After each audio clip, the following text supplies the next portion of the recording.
Y los invitamos entonces a escucharnos cada lunes a las 22 horas en la radio pública de Marcos Paz, FM 90.7, Volver a la Tierra, la voz del grupo de reflexión rural y particularmente la voz de nuestra página que se llama igual, Volver a la Tierra, www.volveralatierra.com.ar.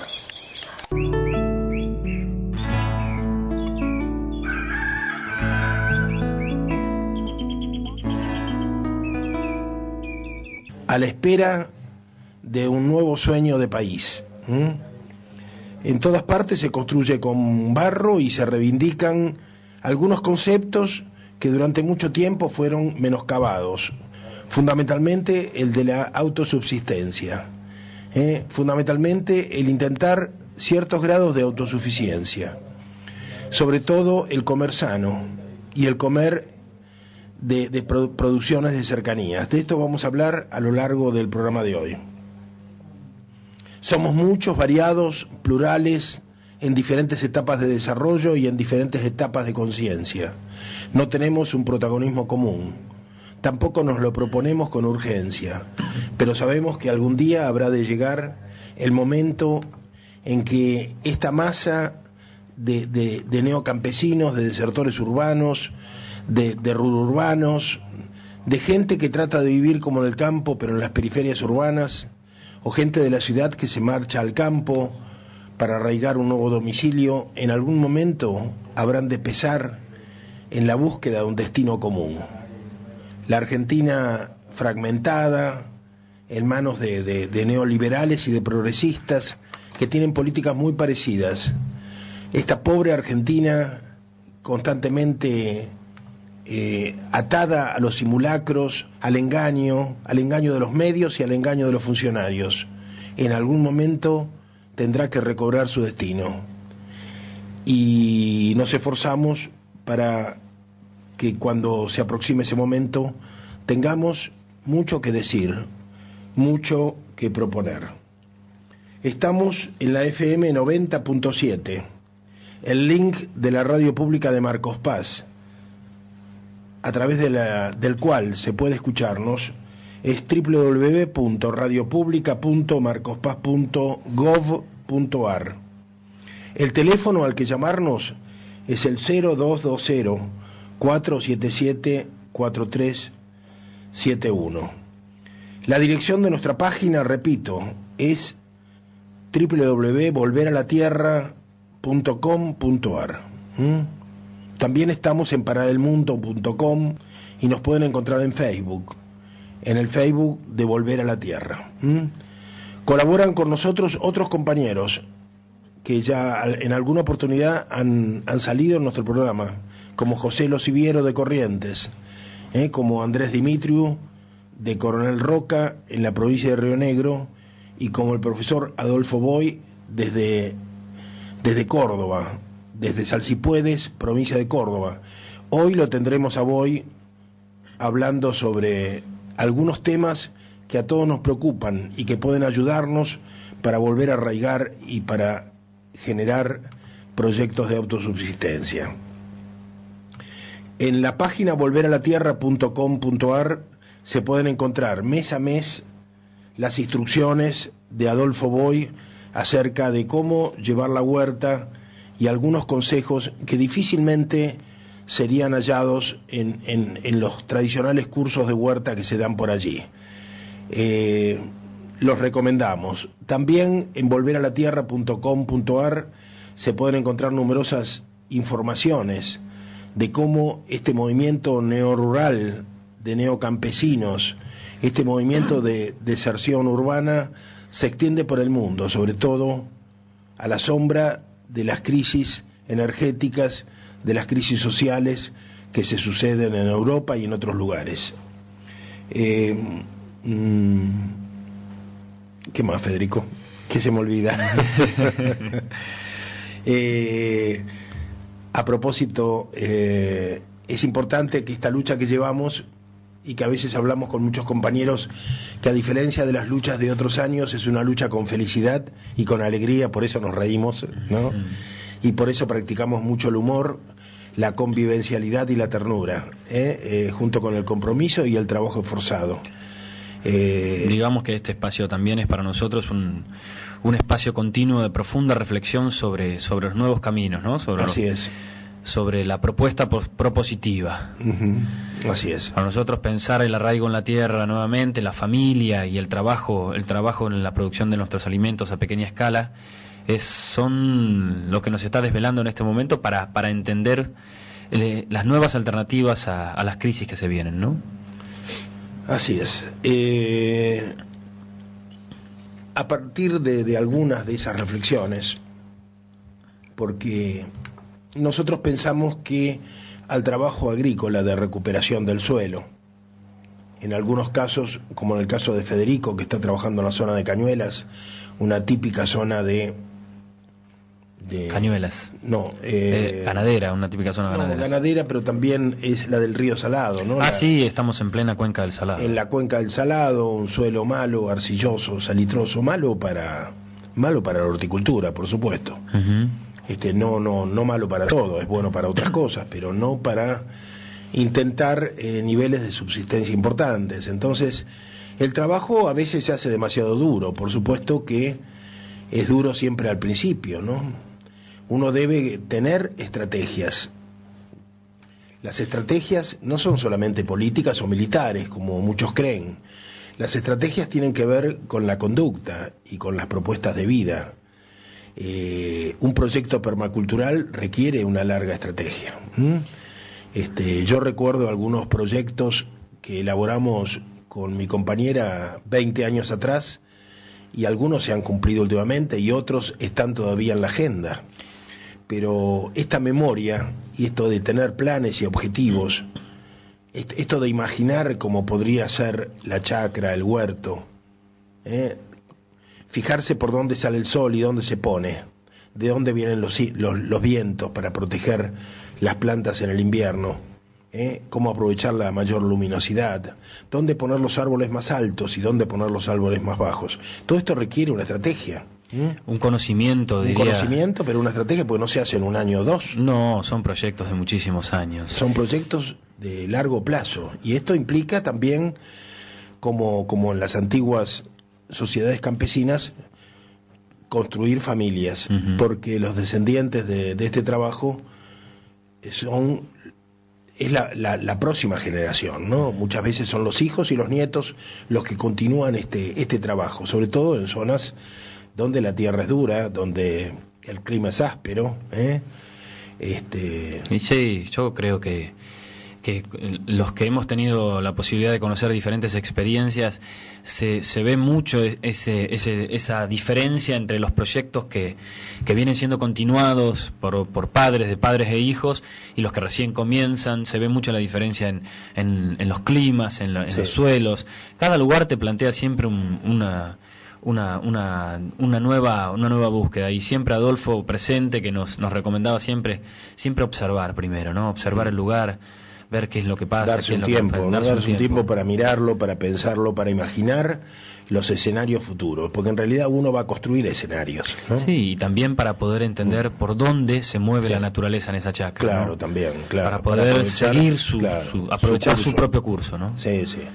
Pero yo a lo que apuntaba es que además del trabajo físico, hay un trabajo intelectual que surge inevitablemente de cumplir estos desafíos. En nuestro caso, y en los últimos programas, hemos tratado de hablar de algunas de estas cuestiones que nos desvelan, que nos preocupan. Por ejemplo, descubrir que en realidad no solamente estamos tratando de escapar del capitalismo, sino que también estamos tratando de escapar del consumismo, y que estamos en realidad enfrentando lo que se llama la modernidad. Las diferentes versiones del socialismo que hemos tenido hasta ahora en el mundo no han arriesgado la modernidad, no han escapado a la modernidad. Generalmente tampoco han escapado al eurocentrismo, ¿no? Nosotros, desde esa perspectiva, nos apoyamos mucho en Rodolfo Kusch, en todo el pensamiento de la América profunda, pero cuestionamos la modernidad. Creo que este es un tema que nos diferencia en algunos aspectos, porque somos decoloniales, o sea, entendemos que hay nuevas colonialidades que han hecho prisionero a la Argentina, igual que en los años 20 y 30 con la Gran Bretaña. Ahora tenemos una situación muy similar y cada día más con la República China. O sea, vendemos materia prima, vendemos commodities sin valor agregado, y lo que recibimos a cambio es todo tipo de tecnologías, máquinas, herramientas y productos de consumo. Esta es una relación típicamente colonial. Más allá de que en aquel entonces era la oligarquía y la derecha argentina la que aceptaba ser una joya más en la corona británica, y ahora es muchísima gente de izquierda que respalda este proyecto de sumarse como vagón de cola al proyecto chino, que es un proyecto de capitalismo oriental, pero absolutamente enmarcado en los proyectos de la modernidad, ¿no? No logran mínimamente cuestionar ni siquiera los presupuestos básicos de una globalización, de un mundo globalizado. Sí. De una organización. Que cuando estuve en Brasil, un compañero me hacía una observación sobre China, de la cual conocía bastante, y me dijo: ¿te acuerdas de Tiananmen? Cuando los estudiantes ocupan la plaza y los tanques expulsan a los estudiantes, hay muchos muertos, y hay una foto muy fuerte, muy paradigmática, que recuerda ese momento, que es un estudiante delante de la fila de tanques. Los tanques trataban de obviarlo y él se corría para un lado y para el otro, y los tanques no podían avanzar. Bueno, al margen de que no se sabe exactamente quién es y qué pasó con ese valiente, lo que me decía este compañero, bien informado porque ha viajado a China, me dice es que aparentemente no eran solamente los estudiantes, había fuertes movimientos dentro de la Asamblea del Pueblo y del Partido Comunista tendientes a vehiculizar un golpe de Estado. O sea que China estuvo a centímetros de una crisis muy profunda de tipo institucional, que suele ocurrir siempre, ¿no? Cuando la gente está en la calle, está dispuesta al sacrificio, dentro del poder se producen fracturas, ¿no? Entonces, allí lo que él me decía es que, bueno, ahora se sabe que el debate en el Comité Central chino fue operar con escenarios y cuáles eran las opciones para responder a la crisis. Y las opciones eran dos: o dar más libertad, o sea, dar libertad que no había, o dar capitalismo. ¿Qué crees que optaron? Los comunistas decidieron no dar libertad y dar capitalismo. Y es lo que tenemos ahora. O sea, China cambia a partir de Tiananmen, de la plaza celestial donde se dieron las grandes represiones. Y el estalinismo era tan duro que antes que darle libertad a ese pueblo que quería socialismo con libertad, prefirieron darle socialismo con modernidad, o sea, con consumismo y capitalismo, en el sentido de que dejaron entrar a las grandes corporaciones que se instalaron en China, ¿no? Bueno, esto es lo que tenemos. Y contra todo esto estamos tratando de generar otro mundo, que es un mundo a escala humana, un mundo convivencial, un mundo donde cada uno tenga un trozo de tierra donde poder vivir con su familia bajo el sol, bajo sus árboles, y a esto también se llama soberanía alimentaria. Vamos a un corte musical y luego seguimos.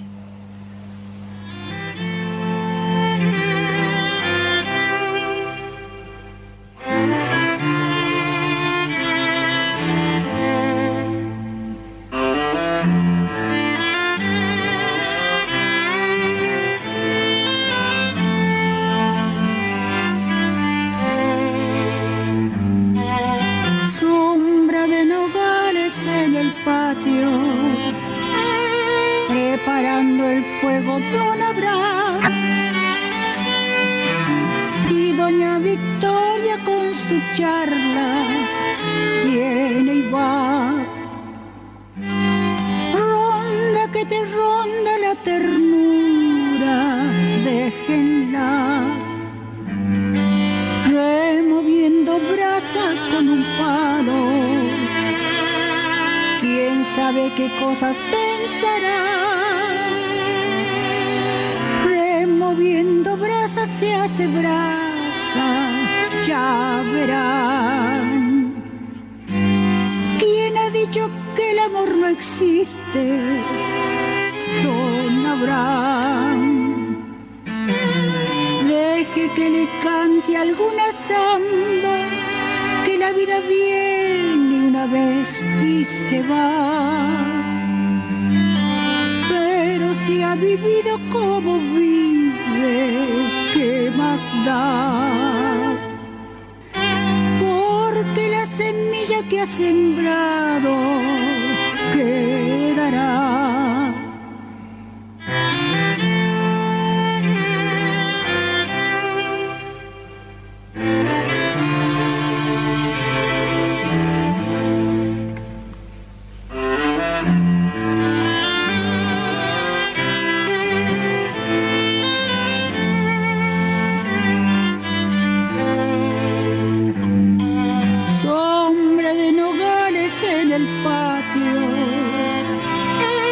Pájaros que vienen a cantar, pájaros que saben que sus manos. Bueno, seguimos aquí en Volver a la Tierra. Ahora vamos a pasar a escuchar la columna de Adolfo Boy, que nos va a estar comentando un poco. La vez pasada tuvimos bastante problemas, hoy creo que va a salir bien el audio. Ya en el Facebook nos están avisando que se está escuchando muy bien. ¿Sí? Qué bueno. Sí.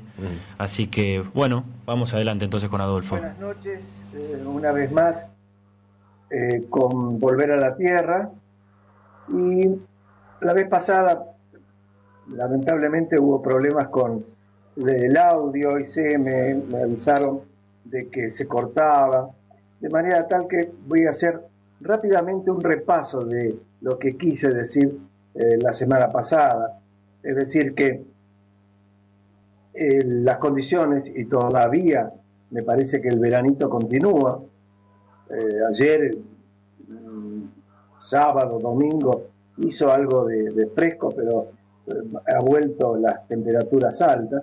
Y con esto surgieron muchas preguntas que aparecieron, algunas en la página y otras que hicieron directamente ahí a la radio, donde ¿qué pasa que todavía tomates, pimientos, yo estoy aconsejando de empezar los almácigos y resulta que todavía las plantas del año pasado están vivas? Entonces surgió ahí el comentario, creo que Jorge y Federico comentaron sobre el tomate, que se podía guardar durante varios años. Entonces, una pregunta es esa: ¿el tomate y el pimiento, eventualmente la berenjena, pueden durar varios años? La respuesta es sí. Tomate, pimiento, berenjena son perennes. Es más, un dato porque es parte de mis afectos: la batata misma es perenne. Es decir, si las condiciones fueran del trópico, vamos a decir Ecuador, Venezuela, es posible que todo el año, varios años, tuviéramos tomate, pimiento, batata, porque son perennes. El hombre, nosotros, lo fuimos adaptando a estas condiciones de estaciones marcadas, haciendo de esos cultivos perennes cultivos anuales, pero son perennes. Entonces, ¿qué se puede hacer? Bueno, por ejemplo, el caso del tomate, que uno generalmente lo empala o le pone hilos, convendría darle una poda muy fuerte, de manera tal que, primero, si hay frutos, y esto vale para el pimiento y para el tomate, si hay frutos, se sacan, se guardan un tiempo, no en la heladera, sino a temperatura ambiente, y es posible que algunos de ellos cambien de verde, pueden ponerse pintón y eventualmente se pueden consumir eventualmente. Y los que quedan verdes, bueno, en el pimiento no hay ningún problema, el pimiento se consume verde, y el tomate, como la vieja película aquella, los tomates también se pueden consumir como tomates, ¿no? Tomates verdes fritos. O se puede hacer un dulce de tomate verde que es muy, muy rico.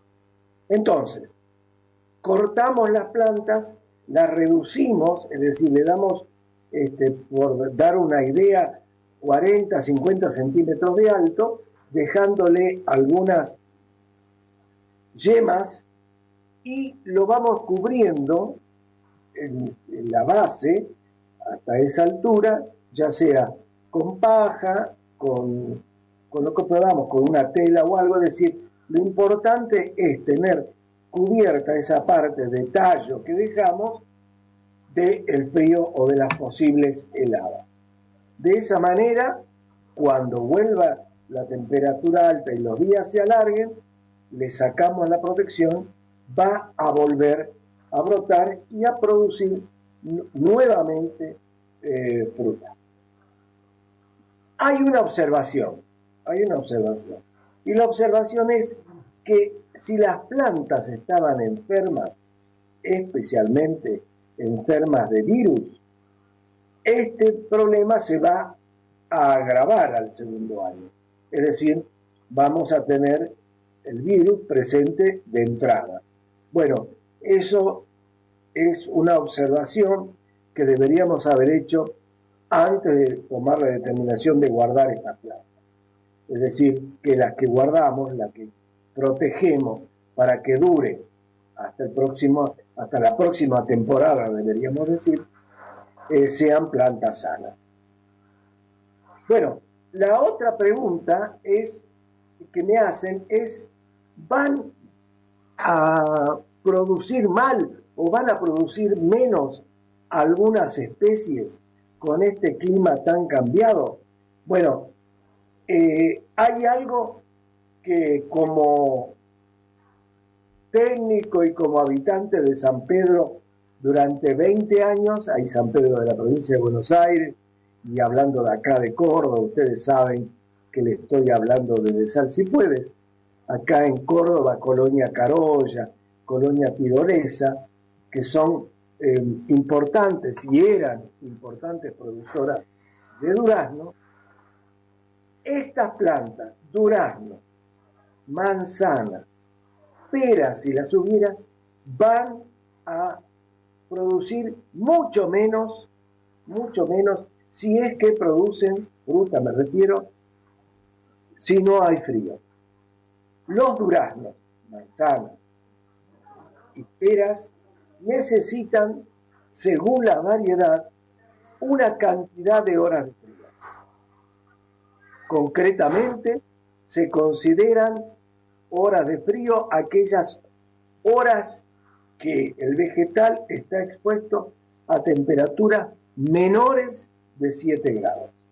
Es decir, se suman, vamos a suponer, si hubo 4 horas por debajo de 7 grados durante 10 días, obviamente han sido 40 horas. Una vez que la planta recibe esa cantidad de frío, las yemas se van formando y diferenciando entre yemas de flor y yemas de fruto.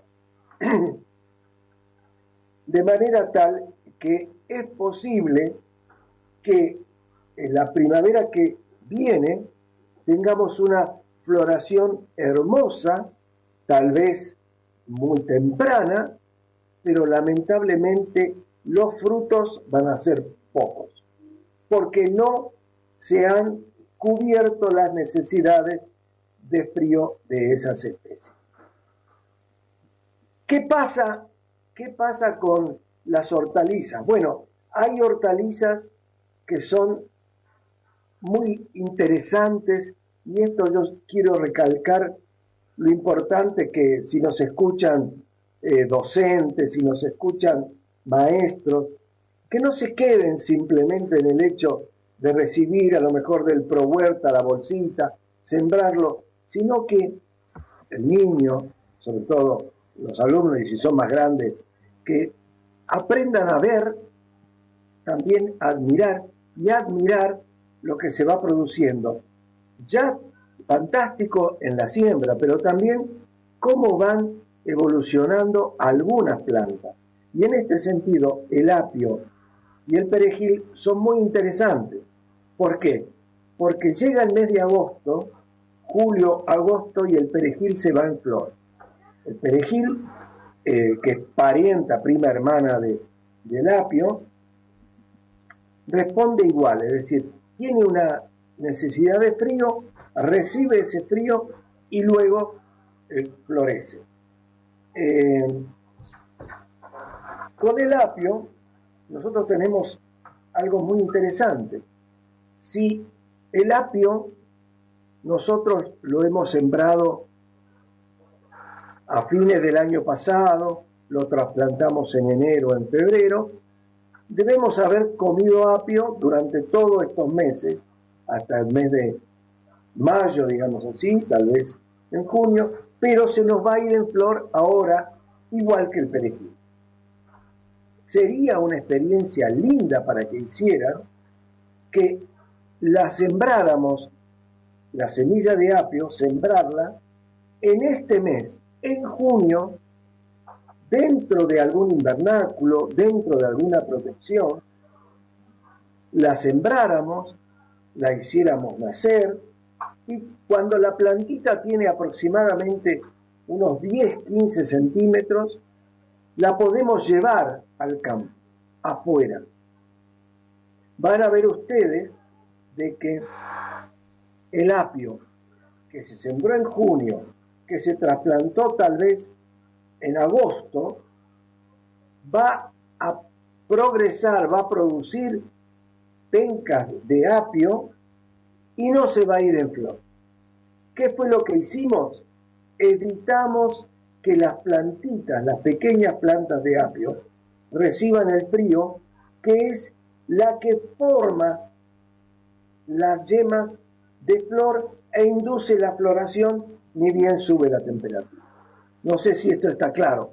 Lo que quiero, digamos, ejemplificar con el apio y con el perejil es que hay muchas hortalizas que necesitan, para producir su semilla, necesitan frío. Es con el frío que se van formando, diferenciando las yemas que van a dar el fruto. Todo esto para ir viendo la importancia que tiene, sobre todo en las zonas templadas como la nuestra, que tiene el frío. Pero fíjense, dijimos que el duraznero era un buen ejemplo para como necesidad de frío. Y les comentaba de que para hacer cebolla o semilla de cebolla también necesitamos frío. Alguien me preguntaba qué pasa con el ajo. Si el ajo con este calor que hace va a dar cabeza o no va a dar cabeza. Si va a ser bulbo o no va a ser bulbo. El ajo y la cebolla tienen un comportamiento un poquito más complicado, porque depende mucho de la interacción entre la temperatura y el largo del día. Es decir, tenemos ajos que necesitan menos de 12 horas para comenzar a formar el bulbo, y con menos de 12 horas o alrededor de las 12 horas de largo de día, me refería, se llama fotoperíodo, es decir, con 12 horas de luz, hay ajos que con temperatura de primavera ya forman el bulbo. Estos son los ajos que en el mercado se dice ajos tempranos, pero está mal dicho. Son ajos de día corto. Son ajos que están adaptados para, por ejemplo, las huertas de Buenos Aires, alrededor de Buenos Aires y hacia el norte. Acá en Córdoba, Santiago del Estero, esas variedades que no son de buena calidad son las más tempranas porque necesitan un largo de día de 12 horas y temperaturas en aumento. Pero el buen ajo, el ajo de calidad, el ajo que se puede guardar y que ustedes ven las ristras que duran meses en casa o en las verdulerías, ese ajo es un ajo que se llama de día largo. Y ese ajo necesita más de 12 horas y temperaturas en aumento. Es decir, es el ajo que se produce en sur de la provincia de Buenos Aires, digamos, desde Tandil o La Barría hacia el sur, y que se produce también en la zona de Cuyo, San Juan y Mendoza. Entonces, la idea ¿cuál es? Que en el caso del ajo, si las condiciones de temperatura siguen altas, es posible que esa conjunción de largo de día y temperatura ambiente se dé muy temprano y el bulbo sea pequeño. Pero de todas maneras, los ajos van a producir un bulbo. Yo no sé si está claro, pero es algo muy interesante también, insisto, para todo aquel que tenga posibilidades, primero para el aficionado que quiera ir viendo, siguiendo y entendiendo cómo funcionan las hortalizas, pero en particular aquellos que tienen alumnos o estudiantes que vayan viendo. En el caso del ajo es muy interesante a partir más o menos a partir de principios de agosto, es interesante ir con los dedos, desenterrando la parte basal de la planta de ajo y ir viendo cómo va engrosando lentamente el bulbo. Si es posible, eso se puede repetir en plantas ya marcadas. Uno puede repetir la observación cada semana, cada 10, 15 días, y es una lección admirable para determinar en cada zona y en cada momento del año cómo reacciona, por ejemplo, una variedad de ajo, la que ustedes estén cultivando. Será entonces hasta la semana que viene. Jorge, Federico, amigos, quiero mandar un saludo muy especial para María Eva, que me mandó un recuerdo y lo quiero hacer público su recuerdo. La semana que viene vamos a continuar con estos temas y tal vez siempre me gustaría seguir hablando un poco de este tema de la temperatura, es decir, no sé, si es cambio climático o si es simplemente un año distinto, pero lo cierto es que tenemos que prepararnos para un año muy particular. Los meteorólogos anuncian que a partir de agosto tenemos un niño, digamos, intermedio. No va a haber muchas lluvias, pero va a ser aparentemente una primavera y un verano con buena lluvia, de manera tal que quienes comiencen la huerta, espero que tengan un buen clima para poder hacer las cosas bien. Recuerden siempre, y de esto me gustaría hablar la próxima audición, de que cuando sembramos la temperatura que interesa, la temperatura que la semilla necesita y que afecta a lo que estamos haciendo, es la temperatura de la tierra. Entonces, un abrazo, hasta la semana que viene.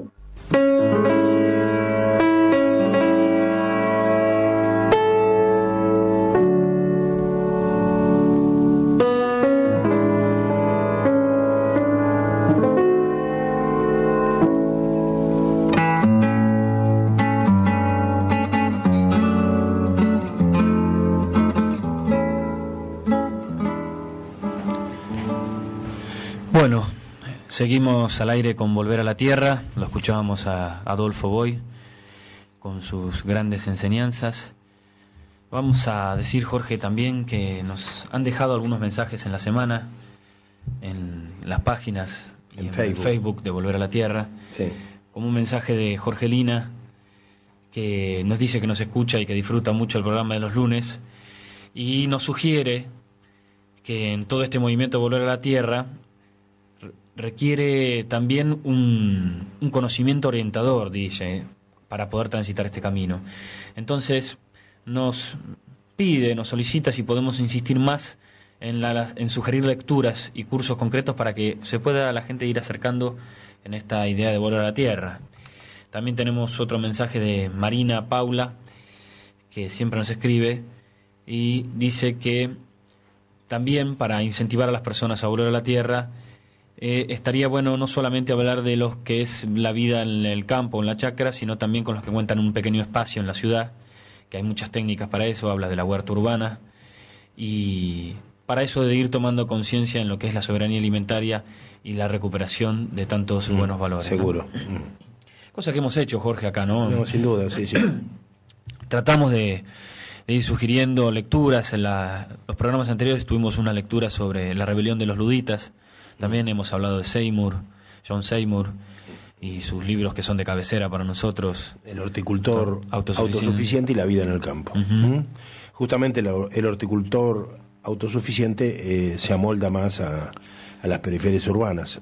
Bueno, propone diferentes experiencias en diferentes... Claro, en un tamaño de un cuarto de manzana, que bueno, también puede... Diferentes dimensiones. Puede ser menor todavía, pero digamos... también hay algunas obras permaculturales de cómo diseñar un ecosistema productivo que son muy interesantes, del famoso Bill Morrison y otros, claro. Que se pueden conseguir mimeografiados a través de las redes. Sí, nosotros igual vamos subiendo también a la página de Volver a la Tierra. Queremos que sea un espacio de consulta también. Y la gente que tenga algún material también que nos lo haga llegar. La idea es en volveralatierra.com.ar que haya una batería de instrumentos adecuados, útiles para los que quieran responder a estos desafíos, que nunca sabemos qué es lo que van a necesitar. Por eso uno puede encontrar desde videos a recetas de cocina, de licores, etcétera, ¿no? También estamos promocionando cursos y talleres, y también que comenten qué lugares van conociendo, las experiencias que van viviendo. Yo siempre pongo a disposición de poder venir a conocer las experiencias que estamos haciendo en Cañuelas, como la que hicimos en Tandil, y ir conectando entre los que están con diferentes proyectos, ¿no? Así es. Bueno, vamos a decir, estamos en junio. Adolfo habló bastante de este mes. Es un mes, bueno, entre otras cosas, está recomendado hacer el purín de ortiga en este mes, ¿no? Es un mes en que aparece la ortiga en los campos, sobre todo en las tierras de fuerte fertilidad, con mucha materia orgánica, vamos a tener un buen ortigal. La ortiga se puede comer, o sea, basta, el único problema puede ser recogerla, que uno se pincha, se puede hacer con un guante. Una vez que la lavamos, deja de pinchar, y es muy parecida a la espinaca, realmente, ¿no? Es riquísima, los buñuelos de ortiga son excelentes. Digamos también que la ortiga siempre nos da una señal en esto de observar. Donde vemos la ortiga es un suelo bueno, fértil. Así es. Con buena fertilidad, ¿no? Sí. Vos sabés que a mí me dijeron también de la ortiga una técnica que nunca me dio resultado, pero al recogerla no respirar. De esa manera yo reconozco que me pinchaba igual. Bueno, pero íbamos a referirnos al purín de ortiga y terminamos hablando de cómo se come.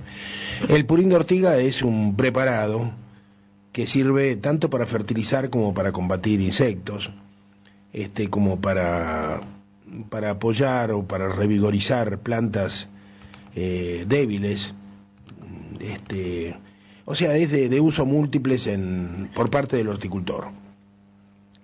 Hay por allí, he visto en internet una cantidad de recetas sumamente complicadas, que se miden los gramos de ortiga y la relación con el agua de lluvia, agua de corriente, bueno, una serie de cosas. Yo particularmente lo que hago es llenar un bidón de 200 litros, uno de estos bidones comunes de latón, llenarlo y poner del 10 al 20% de una masa de ortiga dentro y dejarlo que fermente, o sea que se pudra, ¿no? Uh-huh. Y después con la regadera, sin la flor, para que la flor no se tape. Más adelante, después de algunos meses, cuando esto está ya suficientemente fermentado, saco ese agua y con ese agua riego las plantas enfermas. Bueno, en caso de que uno quiera usar la flor y necesitemos que no haya restos que tapen los pequeños agujeros, bueno, habría que filtrarla, evidentemente, pero cada uno puede hacer esto a su manera. Algo que hemos visto en viejos jardineros es en el suelo empotrar un piletón hecho con ladrillo y cemento, de tal manera que sea más fácil levantar la regadera sin tener que hacer un gran esfuerzo. Y en ese caso también podríamos, en el agua que va, siempre hay una canilla que gotea, o sea que ahí tenemos una fuente constante, que sería importante que esa agua la mantengamos viva, y para esto bastan los repollitos de agua, las lentejitas, cualquier planta acuática que permite mantener fresca ese agua, y más todavía si podemos ponerle un poco de bosta, un poco de ortiga, tenemos además un agua que nos sirve entonces de vigorizante para las plantas o insecticida, ¿no? Además vos fijate el comportamiento de algunas especies, ¿no? Las abejas prefieren esa agua donde se va formando ese caldo. Sí, prefieren el agua donde se va formando el moho, donde se va formando el honguito y esa cosa, toman de ahí, no van a tomar nunca de un piletón de agua limpia. De agua corriente. De agua corriente, claro. No, mucho menos, por supuesto. Ese es uno de los grandes problemas que están teniendo. Bueno, uno de los temas que nos preocupa es el exterminio de las abejas en el mundo. A propósito que estamos hablando de estos insectos que son polinizadores, ¿no? Ha desaparecido el 80% de las abejas en los Estados Unidos, según se refiere, y prácticamente la totalidad de los otros polinizadores. O sea, es gravísimo y tiene que ver con ciertos insecticidas que se están usando abundantemente por parte de empresas como Monsanto y como Bayer, Syngenta. Digamos también que hay algunas variedades transgénicas que también, como el maíz BT, como el mono 810, claro, que lleva un insecticida directamente. Que matarían abejas. Bueno, no, una mariposa en ese caso. Mariposa. Bueno, pero digamos que una manera de facilitar la labor de las abejas es darles agua. O sea, el tema es que muchas veces las abejas necesitadas de agua se ahogan en nuestros piletones. Tener plantas acuáticas es un modo de darles una superficie flotante sobre la cual la abeja puede posarse y libar el agua a su gusto. Entonces, y de lo contrario habría que poner una madera que flote para que la abeja pueda posarse, ¿no? De lo contrario, muchas veces uno encuentra abejas ahogadas. Esto que vos estás diciendo, Jorge, es rescatar la importancia de la abeja, ¿no? Sí. En la agricultura es algo que tradicionalmente siempre se hizo, ¿no? Siempre en los campos había un apicultor que tenía unas colmenas, para que había una cuestión de reciprocidad entre el agricultor y el apicultor, ¿no? Sí. Porque le favorecía y mejoraba los cultivos Claro. con la polinización.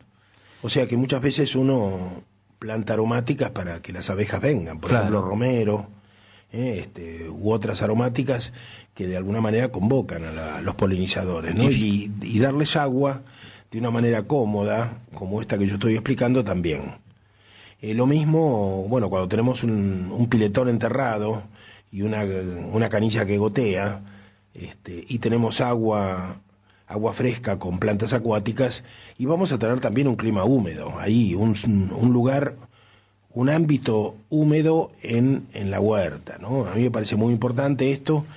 Lo que se puede improvisar en las cercanías de un lugar húmedo son también casitas para los sapos, o sea que son fáciles, se hacen con ladrillo. Hay que pensar que el sapo necesita que su espalda esté apoyada sobre un material húmedo, entonces lo que se hace es con 3 o 4 ladrillos se hace una pequeña cabaña para que el animal se proteja allí y se encuentre cómodo, ¿no? Yo no logro convencer a mis perros Fosterrier de la diferencia entre una rata de campo y un sapo, ¿no? Lamentablemente, por más que le hablo todavía y le leo a Seymour, no entiende. Pero me preocupo por rescatarlos cuando puedo, ¿no? También otra entre estas sugerencias, y algo que me sorprendió, que tiene que ver con alguna planta que alguna vez me llevé de tu casa, Jorge. Me dijeron que la matricaria, que es una planta que recogí alguna vez de tu casa y que he propagado en diferentes lugares porque es de la familia de la manzanilla, una hermosa y es medicinal. Es de la familia de la manzanilla. Espanta las abejas, ya que hablamos tanto de las abejas. Donde está la matricaria, la abeja no se acerca, así que también por ahí hay que tener un poco de cuidado de meterla en la huerta, porque puede perjudicar la polinización. Bueno, la matricaria, en inglés la llaman feverfew porque baja la fiebre y en realidad combate los fuertes dolores de cabeza. Lo que no sabía esta parte negativa, ¿no? De que rechazaría las abejas, pero bueno, todo sea en nombre de la biodiversidad, ¿no? Acomplejar, siempre es una regla que hemos seguido nosotros, es el de acomplejar cada vez más el jardín, ¿no? El huerto es un jardín también, ¿no? Y entonces uno tiene que ir sumando especies y las especies se van acomodando, ¿no? Y se van reproduciendo solas también. Van aprendiendo a convivir, ¿no? Yo tengo, por ejemplo, tengo nogales que debajo tienen todo tipo de plantas. Yo no sé cómo se han puesto de acuerdo, ¿no? Para resistir algunas drogas que emiten las raíces del nogal, ¿no? Pero bueno, se han acostumbrado, no sé, se habrán puesto de arreglo, habrán llegado a algún acuerdo entre ellas, pero este tipo de cosas se suelen dar porque yo creo que se va imponiendo el espíritu del jardinero, ¿no? O del hortelano, que para mí es lo mismo, pero hay un espíritu que se impone, una voluntad, siempre que sea con amor, ¿no? Bueno, ¿qué más? Acá nos recomendaban en el Facebook, nos están recomendando que probemos con las amapolas, que atraen cantidades de abejas, además de que son bellísimas, nos dicen los que nos acompañan. Bueno, es una época también, no lo dijo Adolfo, pero lo podríamos añadir, es una época de muchísima capuchina, la llamada taco de reina, que está excelente en esta época, justamente en San Pablo, en la casa donde estuve parando para el seminario sobre qué comemos cuando comemos. Los jóvenes con los que vivía recogieron mucha cantidad de hojas de capuchina y con algún fruto de tipo nuez local brasileña hicieron un excelente tuco, ¿no? Mucha hoja de capuchina, algún fruto seco, un poco de aceite de oliva y la mini pimer, y quedó un tuco excelente, ¿no? Excelente. Realmente lo recomendamos. Y el uso de la capuchina, que en la Argentina en muchos lugares se la considera un chullo, hemos aprendido en otros lugares. Yo lo aprendí en España cuando vi que se vendía capuchina para saborizar ensaladas en los supermercados. Entonces, bueno, Tiene un sabor riquísimo, además. Tiene un sabor muy rico picante. y tiene una cantidad de antibióticos vegetales muy importantes para cualquier tipo de infección, de enfermedades. O sea que también muchos la consideran una planta medicinal. La borraja está saliendo muchísimo también ahora. La borraja, sí, es está época de borraja. Es época. ¿Qué podríamos recomendar? Y la borraja se puede consumir para relleno de para ravioles. Relleno de ravioles. También se puede mezclar en alguna sopa. En sopa también, en puchero, ¿no? En puchero, sí, la borraja es muy rica también. Sí. Aprender a comer un poco de esas plantas o el diente de león también. Uh-huh. Bueno, ya no es tanta época de diente de león, pero... Bueno, otra cosa que dicen los manuales es que esta sería época de multiplicar los romeros por esquejes, ¿no? No sé si nos atrevemos a explicar qué es un esqueje. Sí, no solo los romeros, es una época para hacer esquejes de muchas cosas. Es época para hacer esquejes, ¿no? De frutales también, bueno. Es una muy buena época. ¿Qué es esqueje? Nos estaremos un poco pasados, eso habría que consultarle más técnicamente. ¿Pasados en tiempo o pasados en revoluciones? No, los dos. Y nos queda poco tiempo, además. Pero un esqueje sería... Hacer un esqueje sería de un individuo obtener otro a través de una ramita. O sea, la ramita tiene que tener un pie, o sea, cuando se desgarra un poquito es mejor. Entonces, eso sería un espeje. Un esqueje de romero sería una ramita de romero a la que le cortamos las hojas para que no sufra la evapotranspiración, ¿no? Y pueda resistir más el tiempo necesario en que lo enterramos en una tierra arenosa para que pueda echar sus propias raíces. Por supuesto hay que preservarlo, a veces sirve una botella de gaseosa, ¿no? Invertida, que lo cubra. O hacerlo en invernáculo. O hacerlo en la casa, claro, adentro. También recomendamos intentar con varios ejemplares, no todos agarran bien, ¿no? Uh-huh. Entonces es una forma de asegurarse de poder reproducirlo. Yo recomendaría también probar con cualquiera de las aromáticas que tienen, también con el cedrón también es una buena época. Yo he hecho plantas de cedrón con un esqueje, sí, evidentemente, sí. Bueno, estamos terminando el programa de hoy, este programa que se denomina Volver a la Tierra, que lo hacemos entre Federico y yo. Mi nombre es Jorge Rulli, estamos en la FM 90.7, la radio pública de Marcos Paz. Y estamos recibiendo mensajes constantemente en nuestra página Facebook Volver a la Tierra, de Volver a la Tierra, ¿no? También tenemos una página que se llama volveralatierra.com.ar, donde vamos publicando las grabaciones de estos programas para todos los que quieran escucharlo en diferido. Les agradecemos a todos los que nos han acompañado, las palabras de aliento que recibimos, el aporte de los amigos, y nos despedimos hasta el próximo lunes, que de nuevo estaremos con ustedes. Muy bien, Jorge. Hasta luego a todos. Hasta pronto. Buenas noches a todos.